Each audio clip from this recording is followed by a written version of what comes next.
नमस्कार दोस्तों, मैं एक गुरु एक बार फिर से आप सभी का स्वागत करता हूं अपनी पाठशाला एक गुरु की पाठशाला पर। दोस्तों, आज का टॉपिक होगा साइनोनिम्स एंड एंटोनिम्स, यानी समानार्थी एवं विपरीत अर्थ वाले शब्द। तो दोस्तों, आज के इस टॉपिक की कोई भी ट्रिक नहीं होती है, आप इस ट्रिक के चक्कर में मत पड़िएगा। जितनी ज़्यादा आप वोकैब की प्रैक्टिस करेंगे, वोकैबलरी की प्रैक्टिस करेंगे, उतना अच्छा ये टॉपिक आपका क्लियर होता जाएगा। तो दोस्तों, आज मैं आपको 15 क्वेश्चन के माध्यम से 75 वोकैब तैयार कराऊंगा। तो आइए चलते हैं और शुरू करते हैं अपने इस बिंदास टॉपिक को। साइनोनिम्स का मतलब होता है समानार्थी शब्द और एंटोनिम्स का मतलब होता है विपरीत अर्थ वाले शब्द। पहला प्रश्न है, साइनोनिम्स ऑफ फोस्टरिंग। ऑप्शन है safeguarding, neglecting, nurturing and ignoring. दोस्तों, इसका करेक्ट आंसर होगा नर्चरिंग। करेक्ट आंसर क्या होगा इसका? नर्चरिंग। दोस्तों, आंसर तो आपको पता चल गया, लेकिन हम देख लेते हैं कि इसमें किस शब्द का क्या मतलब है। तो दोस्तों देखिए, साइनोनिम्स जिसका पूछा है फोस्टरिंग का, इसका मतलब होता है किसी चीज को बढ़ावा देना। किसी चीज को क्या करना? बढ़ावा देना। जबकि सेफ गार्डिंग का मतलब होता है रक्षा का उपाय। तो ये उपाय है, उपाय में किसी चीज को बढ़ावा नहीं दिया गया, यानी ये इसका ऑप्शन नहीं हो सकता। ठीक है। नेग्लेक्टिंग का मतलब होता है किसी चीज का उपेक्षा करना, यानी किसी चीज़ की देखभाल ना करना। नेग्लेक्टिंग का मतलब क्या होता है? किसी चीज़ की देखभाल को ना करना। तो यहाँ पर किसी चीज़ को बढ़ावा तो दिया नहीं जा रहा है। ठीक है, तो ये भी आंसर क्या हो गया? गलत हो गया। अब है इग्नोरिंग। इग्नोरिंग का मतलब होता है उपेक्षा करना। किसी चीज़ की क्या करना? उपेक्षा करना। तो ये वाला भी राइट आंसर नहीं होगा। यहाँ पर नर्चरिंग का मतलब होता है पोषण करना। क्या करना? पोषण करना। और पोषण करके आपकी शारीरिक क्षमता को बढ़ाया जाता है, यानी किसी भी चीज़ को बढ़ावा देना ही क्या कहलाता है? नर्चरिंग और फोस्टरिंग। मतलब दोनों चीज़ एक दूसरे की क्या हो जाती हैं? समानार्थी हो जाती हैं, यानी दोनों एक दूसरे के क्या शब्द हैं? पर्यायवाची शब्द हैं। अब देखते हैं अगला प्रश्न। अगला प्रश्न है कि साइनोनिम ऑफ प्रोपल इज। तो ऑप्शन है jettison, drive, bast and modify. तो दोस्तों, इसका करेक्ट आंसर हो जाएगा आपका ड्राइव। क्या हो जाएगा? ड्राइव। लेकिन हम जान लेते हैं कि इसमें किस शब्द का क्या मतलब है, अपनी वो कैब रेडी करते हैं। ठीक है दोस्तों। तो दोस्तों, प्रोपल का मतलब होता है किसी चीज को बल्ब के साथ आगे लेके जाना, बल लगाकर आगे लेके जाना। ठीक है। जेटिसन का मतलब होता है किसी चीज को विमान, हवाई जहाज से नीचे फेंकना। ठीक है। बस्ट का मतलब होता है कोई चीज अचानक से क्या हो जाए? टूट जाए। कोई चीज अचानक से क्या हो जाए? टूट जाए, उसको हम बोलते हैं बस्ट। फिर मॉडिफाई। मॉडिफाई का मतलब होता है किसी चीज को संशोधित करना। ठीक है। तो यहाँ हम विमान द्वारा फेंक रहे हैं। ठीक है। साथ में नहीं लेके जा रहे, खुद उस सामान को लेकर कूद नहीं रहे हैं। ठीक है ना। बस्ट। बस्ट का मतलब क्या हुआ? अचानक टूटना। ठीक है। मॉडिफाई का मतलब क्या हुआ? संशोधित करना। ड्राइव। ड्राइव में हम क्या करते हैं? अपने पैरों से बल लगाते हैं या हाथ से बल लगाते हैं, एक्सीलेटर जब घुमाते हैं तब बाइक आगे चलती है। तो बल के साथ हम क्या कर रहे हैं? बाइक को आगे लेके जा रहे हैं। यही था प्रॉपल का मीनिंग, कि बल के द्वारा साथ लेकर जाना। इसलिए ये दोनों एक दूसरे के क्या शब्द हैं? पर्यायवाची शब्द हैं। ठीक है। अगला प्रश्न देखते हैं। अगला प्रश्न है कि synonyms of massive is. Synonym of massive is. Option है लमसम, स्ट्रॉन्ग, लिटल, ह्यूज। तो दोस्तों, इसका करेक्ट आंसर हुआ ह्यूज। अब जान लेते हैं कि इसमें सारे शब्दों का मतलब क्या है। तो देखिए दोस्तों, मैसिव का मतलब होता है बड़ा। क्या मतलब होता है? बड़ा। ठीक है। लमसम का मतलब होता है एक मुश्त, यानी एक रकम जो तय कर ली जाती है। जैसे आपका कुछ है 399 है, हमने बोला लमसम 400। ठीक है। तो ये मतलब होता है किसका? लमसम का। दूसरा है स्ट्रॉन्ग। स्ट्रॉन्ग क्या? स्ट्रॉन्ग यानी मजबूती। क्या है? मजबूती। स्ट्रॉन्ग का मतलब क्या? मजबूती। लिटिल का मतलब होता है छोटा। अब आप देखेंगे कि इनमें से कोई भी शब्द बड़ा से मैच नहीं खा रहा है। ह्यूज का मतलब होता है दोस्तों विशाल। ठीक है। और बड़ा और विशाल एक दूसरे के क्या हैं? पर्यायवाची हैं। यहाँ पे जो लिटिल है, ये इसका विपरीत अर्थ शब्द हो जाता, यानी बड़ा का छोटा विपरीत अर्थ विलोम शब्द बन सकता था। ठीक है। लेकिन यहाँ हमसे पूछा है साइनोनिम्स। ठीक है। आगे देखते हैं अगला प्रश्न। प्रश्न है कि स्टम्बलिंग ब्लॉक का साइनोनिम क्या होगा। ठीक है, देखते हैं इसका आंसर और ऑप्शन। आंसर है इसका हर्डल। क्या है आंसर इसका? हर्डल आंसर है। अब हम इसमें देख लेते हैं कि इसमें शब्दों के मतलब क्या हैं। तो यहाँ पे सबसे पहले लिख लेते हैं बाधा शब्द। बाधा मतलब हुआ किसका? ब्लॉक का। स्टम्बलिंग ब्लॉक का मतलब क्या हुआ? बाधा।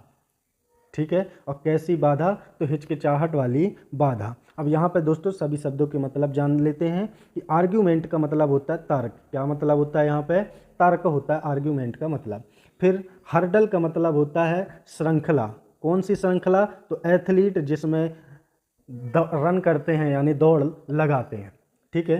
फ्रस्ट्रेशन का मतलब होता है निराशा। फ्रस्ट्रेशन का मतलब क्या हुआ? निराशा। और फॉल आउट का मतलब होता है नतीजा। फॉल आउट का क्या मतलब होता है? नतीजा। दोस्तों ये जो हर्डल शब्द है, श्रृंखला, कैसी श्रृंखला? आप देखते होंगे कि एथलीटों में एक दौड़ होती है बाधा दौड़, उसी बाधा दौड़ को बोला जाता है हर्डल। क्या बोला जाता है? हर्डल। और स्टम्बलिंग ब्लॉक का मतलब भी क्या होता है? बाधा। इसलिए ये दोनों शब्द एक दूसरे के कैसे हैं? पर्यायवाची यानी साइनोनिम्स हैं। अब देखते हैं अगला प्रश्न। Synonym of pious. ऑप्शन है सिंपैथिक, रिलीजियस, अफ्रेड या फेथफुल। दोस्तों इसका करेक्ट आंसर हो जाएगा रिलीजियस। क्या हो जाएगा? रिलीजियस। देखिए मैं बताते तो जा रहा हूं लेकिन आप भी अपने से आंसर देने का प्रयास करें। ठीक है। अब देखते हैं सारे शब्दों का मतलब। दोस्तों पियस का मतलब होता है धर्मनिष्ठ। क्या होता है? धर्मनिष्ठ। ठीक है। सिंपैथिक का मतलब होता है सहानुभूति। रिलीजियस का मतलब होता है धार्मिक। और अफ्रेड का मतलब होता है डरना। क्या होता है? डरना। और फैथफुल का मतलब होता है ईमानदार। तो धर्मनिष्ठ किससे समानता रखता है? धार्मिक व्यक्ति से समानता रखता है। इसलिए ये दोनों एक दूसरे के क्या हो गए? साइनोनिम्स यानी समानार्थी यानी पर्यायवाची शब्द हो गए। ठीक है। अब अगला प्रश्न देखते हैं। प्रश्न है synonym of cancel. Synonyms of cancel. Option है एबॉलिश, ब्रेक, अप्रूव, अलाउ। दोस्तों इसका करेक्ट आंसर हुआ एबॉलिश। ठीक है। देख लेते हैं अब इन सभी शब्दों का मतलब। तो देखिए दोस्तों कैंसल का मतलब होता है रद्द करना। आप देखते होंगे तारक मेहता के उल्टा चश्मा में पोपटलाल बोलता रहता है कैंसल कैंसल कैंसल। ठीक है। इसका मतलब क्या होता है? रद्द करना। ऑप्शन इसका एबॉलिश। एबॉलिश जो कि इसका करेक्ट आंसर है, इसका मतलब भी होता है दोस्तों समाप्त करना। एबॉलिश का मतलब क्या होता है? किसी चीज को समाप्त करना। ठीक है। ब्रेक का मतलब होता है तोड़ना। ब्रेक का मतलब क्या होता है? तोड़ना। अप्रूव का मतलब होता है स्वीकृति देना। स्वीकृति देना। ठीक है। स्वीकृति देना। अलाउ का मतलब होता है अनुमति देना। यानी यहाँ पे अप्रूव और अलाउ एक दूसरे के क्या हो गए दोस्तों? समानार्थी शब्द हो गए। लेकिन हमसे पूछा किसका है? कैंसल का। तो कैंसल का क्या हुआ? समाप्त करना राइट आंसर हुआ, यानी एबॉलिश उसका राइट आंसर हुआ। देखते हैं अगला प्रश्न। अगला प्रश्न है synonyms of germinate. Synonyms of germinate. Option है ब्रीड, स्प्राउट, डेके, प्रोड्यूस। दोस्तों इसका करेक्ट आंसर होगा ब्रीड। क्या होगा करेक्ट आंसर? ब्रीड। जानते हैं कैसे? तो दोस्तों जर्मिनेट का मतलब होता है अंकुरित होना। क्या होना? अंकुरित होना। और ब्रीड का मतलब भी होता है क्या? संतान पैदा करना। ब्रीड का मतलब भी क्या होता है? ब्रीड का मतलब भी क्या होता है? संतान पैदा करना। तो अंकुरित होना यानी क्या होना? बीज फूटना। और उसी का मतलब ब्रीड का भी क्या मतलब हुआ? संतान पैदा होना, जिसको बोलते हैं अपन बीज पैदा होना, अंश होना। तो ये दोनों एक दूसरे के क्या हो गए? साइनोनेम्स हो गए। स्प्राउट का मतलब होता है अंकुरण। स्प्राउट का मतलब क्या होता है? अंकुरण।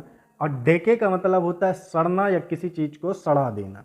ठीक है। और प्रोड्यूस का मतलब होता है उत्पादन करना। प्रोड्यूस का मतलब क्या होता है? उत्पादन करना। आइए चलते हैं अगले प्रश्न की ओर। इस प्रश्न की आप सभी को मीनिंग वेकैब अपने से सर्च करनी पड़ेगी। ये प्रश्न आपके लिए एक क्वेश्चन है। ठीक है। आपसे पूछा कॉन्स्पिशियस का एंटोनिम्स। ठीक है। ऑप्शन है ऑब्सक्योर, ऑबियस, ब्लटेंट, डिफाइनेट। ठीक है। राइट आंसर इसका क्या है? ऑब्सक्योर। अब इसको आपको इसकी सारी वोकैब आपको ढूंढ के मेरे को बताना है। ठीक है। चलिए अगला प्रश्न देखते हैं।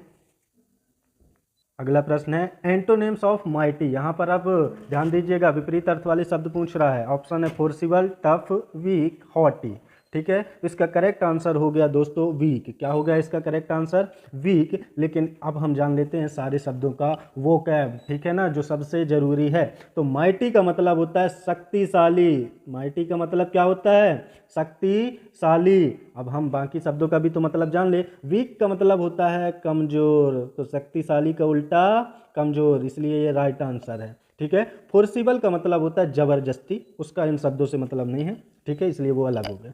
टफ का मतलब होता है कठिन, ठीक है। टफ का मतलब क्या होता है? कठिन होता है। ठीक है दोस्तों, तो राइट आंसर इसका क्या हो गया? कमजोर हो गया। अब चलते हैं अगला प्रश्न देखते हैं।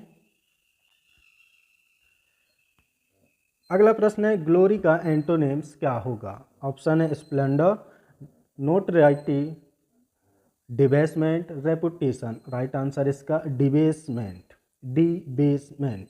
दोस्तों डिबेसमेंट का मतलब हुआ नीचा दिखाना। क्या करना? नीचा दिखाना, किसी को छोटा महसूस कराना, ठीक है। जबकि ग्लोरी का मतलब होता है किसी की महिमा करना, महिमा मंडन करना, ठीक है। तो ये दोनों आपको समझ में आ गए होंगे। आपको जैसे ही मैं वो के बताया आपके दिमाग में आ गई होगी इमेज, आप समझ गए कि ये दोनों एक दूसरे के क्या हैं? अपोजिट हैं, एंटोनिम्स हैं, विलोम शब्द हैं, विपरीत अर्थ वाले शब्द हैं। अब देख लेते हैं। स्प्लेंडर का मतलब होता है भव्य और शानदार रूप। कौन सा शब्द? भव्य और शानदार रूप। और रेपुटेशन का मतलब होता है प्रतिष्ठा। रेपुटेशन का मतलब क्या होता है? प्रतिष्ठा, ठीक है। और नोटोरिटी का मतलब होता है बदनामी। क्या होता है? नोटोरिटी का मतलब क्या होता है? बदनामी, ठीक है। चलिए अगला देखते हैं। जल्दी जल्दी से, आप भी जल्दी से आंसर देने का प्रयास करिए। प्रश्न है the opposite meaning of impediments. Option है हैंडीकैप्स, ऑब्स्टिकल्स, हिंड्रेंस, प्रमोटर्स। दोस्तों इसका करेक्ट आंसर हो जाएगा प्रमोटर्स। क्यों होगा? देखते हैं अब इन सभी शब्दों के अर्थ, ठीक है। तो प्रमोटर का मतलब होता है संचालन करता। क्या होता है?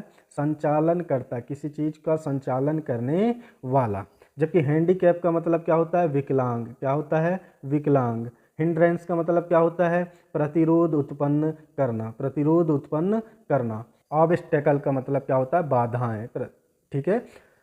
इम्पेडिमेंट का मतलब ही खुद में एक होता है बाधाएं उत्पन्न करना, ठीक है। इम्पेडिमेंट्स का मतलब ये होता है क्या? बाधाएं उत्पन्न करना। तो दोस्तों ये सभी तो अगर आप देखें तो ऑब्स्टिकल इसका क्या हो गया? समानार्थी शब्द हो गया। प्रतिरोध उत्पन्न करना भी इसका क्या हो गया? समानार्थी हो गया। सिर्फ कौन सा शब्द है? प्रमोटर शब्द है जो किसी चीज का संचालन करता है, यानी उसके विपरीत काम करता है, ठीक है। तो ये उसका अपोजिट मीनिंग हो गया। अब देखते हैं अगला प्रश्न। लिखते जाइएगा, आपकी अच्छी खासी बुक अब तैयार हो जाएगी, ठीक है। चलिए प्रश्न है antonyms of under hand. Option है हिडन, सरप्टियस, एक्सपोज्ड, ऑब्सक्योर। दोस्तों इसका राइट आंसर हुआ एक्सपोज। चलिए देखते हैं कैसे। दोस्तों हिडन का मतलब होता है छिपा हुआ। हिडन का मतलब क्या हुआ? छिपा हुआ। सरप्टियस का मतलब हुआ गुप्त। और एक्सपोज का मतलब होता है प्रकट करना। और ऑब्सक्योर का मतलब होता है अस्पष्ट। तो दोस्तों किसी चीज को अंडर हैंड, यानी आप मुट्ठी में किसी चीज को रखें, मतलब आप क्या किए हुए हैं? छिपाए हुए हैं। छिपाए हुए हैं। क्या किए हैं? छिपाए हुए हैं। अब उसको आप क्या करेंगे? प्रकट करेंगे। उसका उल्टा, छिपाने का उल्टा क्या? आप प्रकट करेंगे। तो राइट आंसर क्या हो गया? एक्सपोज। जबकि हिडन तो खुद इसका क्या हो गया? समानार्थी हो गया, यानी साइनोनिम्स हो गया। सरप्टियस भी क्या हो गया? साइनोनिम्स इसका हो गया, ठीक है। तो ये तो साइनोनिम्स हो गए। एक बच्चा ये क्या? एंटोनिम्स बचा, ठीक है। चलिए आगे चलते हैं, अंत तक बने रहिएगा, मस्त क्वेश्चन है, ठीक है। प्रश्न है एंटोनिम्स ऑफ एक्सटेंसिव। ऑप्शन है एक्सपेंसिव, नैरो, कॉम्पैक्ट, अब्स्ट्रैक्ट। इसका राइट आंसर हुआ नैरो। क्या हुआ? नैरो। चलिए देखते हैं कैसे। तो देखिए दोस्तों, एक्सटेंसिव का मतलब होता है पैमाने में कोई चीज़ बहुत बड़ी हो। पैमाने में क्या हो? बहुत बड़ी हो। और नैरो का मतलब होता है पैमाने में कोई चीज़ क्या हो? बहुत छोटी हो। तो दोनों सबसे पहले एक दूसरे के विपरीत हो गए, यानी दोनों एक दूसरे के एंटोनिम्स हो गए। अब बाकी शब्दों का वोकैब देख लेते हैं। एक्सपेंसिव का मतलब होता है बहुत पैसा खर्च होना, बहुत पैसा खर्च होना। कॉम्पैक्ट का मतलब होता है किसी चीज़ को दबाव देकर पैक करना। कॉम्पैक्शन बल होता है, कॉम्पैक्शन फोर्स होता है, अगर आप फिजिक्स की क्लास लिए होंगे तो उसमें देखे होंगे। और अब्स्ट्रैक्ट का मतलब होता है एक विचार के रूप में मौजूद। आप जब नाउन पढ़े होंगे तब पढ़े होंगे अब्स्ट्रैक्ट नाउन, ठीक है, जो आपकी फीलिंग्स को दर्शाता है, जो दिखाई नहीं देती, जिनको आप छू नहीं सकते हैं, तो वही चीज़ अब्स्ट्रैक्ट होती है। चलिए आगे देखते हैं अगला प्रश्न। Antonyms of discovered. ऑप्शन है exposed, revelled, contained and concealed. दोस्तों इसका राइट आंसर होगा आपका कॉन्सील्ड। क्या होगा? कॉन्सील्ड होगा। कैसे होगा चलिए देखते हैं। डिस्कवर्ड का मतलब होता है किसी चीज़ को खोज लेना। क्या कर लेना? खोज कर लेना। अब खोज आप किसकी करेंगे दोस्तों? तो कॉन्सील्ड का मतलब होती है छिपी हुई वस्तुएं। छिपी हुई वस्तुएं, तो छिपी हुई वस्तुएं की आप क्या करोगे? खोज करोगे। दोनों एक दूसरे के क्या हो गए? विपरीत हो गए। ठीक है, बाकी शब्दों का देख लेते हैं। एक्सपोज्ड का मतलब होता है क्या करना? उजागर करना किसी चीज़ को। अभी पिछले क्वेश्चन में भी आपको बताया था। तो ये तो देखो दोस्तों, ये दोनों क्या हो गए? समानार्थी यानी साइनोनिम्स हो गए। रिवेल्ड का मतलब भी होता है प्रकट करना, यानी ये भी इसका साइनोनिम्स हो गया। कॉन्टेंडेंट का मतलब होता है विजय पाने के लिए संघर्ष, तो ये तो अलग ही हो गया। ठीक है, तो यहाँ पर राइट आंसर इसका क्या है? कॉन्सील्ड इसका राइट आंसर है। दोस्तों एमपी पटवारी में तो एक क्वेश्चन आएगा ही साइनोनेम से और एक क्वेश्चन आएगा एंटोनेम से, इसलिए आप अपनी तैयारी ज़बरदस्त तरीके से करते रहें। एक नंबर से व्यक्ति की सफलता निश्चित होती है। चलिए क्वेश्चन है एंटोनेम्स ऑफ रिपल्सिव। ऑप्शन है रिफल्जेंट, अल्यूरिंग, इफल्जेंट, मीट। इसका राइट आंसर हुआ आपका दोस्तों एल्यूरिंग। चलिए देखते हैं कैसे हुआ। तो दोस्तों रिपल्सिव का मीनिंग होता है प्रतिकर्षक। प्रतिकर्षक, और जबकि एल्यूरिंग का मतलब होता है आकर्षक या मोहक। आकर्षक या मोहक जो हो उसको आप एल्यूरिंग बोलते हैं। ठीक है, तो प्रतिकर्षक का अपोजिट मीनिंग क्या हो गया? आकर्षक हो गया, यानी दोनों एक दूसरे के क्या हो गए? अपोजिट हो गए। रिफल्जेंट का मतलब होता है कोई चीज़ दीप्तिमान हो यानी प्रकाशमय हो। एफेल्जेंट का मतलब भी होता है उज्ज्वल। तो ये तो सब इसके साइनोनिम्स हो गए। अमीक का मतलब होता है विनम्र, ये एक अलग वर्ड हो गया, विनम्र होता है इसका मतलब। ठीक है, चलिए दोस्तों, तो यहाँ आपके सभी प्रश्न समाप्त होते हैं। आई होप आप सभी को वीडियो पसंद आई होगी। अगर आप इसी तरह की अच्छी अच्छी वीडियो चाहते हैं तो हमारे चैनल को सब्सक्राइब कर लें। धन्यवाद।